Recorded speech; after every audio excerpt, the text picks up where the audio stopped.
នេះគឺជាឆ្មាតូចមួយដែលមានចិត្តចង់ដឹងចង់ឃើញខ្លាំង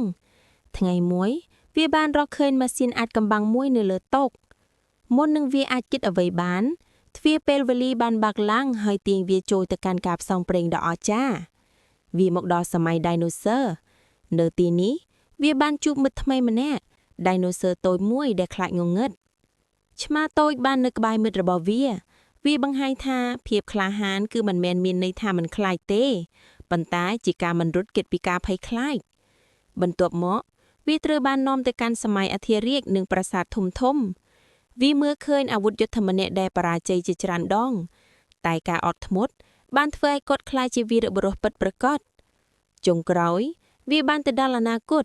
ទីក្រុងពោរពេញដោយបច្ចេកវិទ្យានិងមនុស្សយន្តឆ្លាតវៃមនុស្សយន្តមួយបានបង្ហាញថាបច្ចេកវិទ្យាអាចជួយពិភពលោកប្រសិនបើយើងប្រើវាជាមួយចិត្តល្អនៅពេលវាត្រឡប់មកវាវិញឆ្មាតូចមិនមែនដូចមុនទៀតទេវាបានរៀនអំពីភាពក្លាហានការអត់ធ្មត់និងការប្រើប្រាស់បច្ចេកវិទ្យាដោយចិត្តល្អការផ្សងព្រេងបានបញ្ចប់ប៉ុន្តែការរៀនមិនដែលបញ្ចប់ឡើយ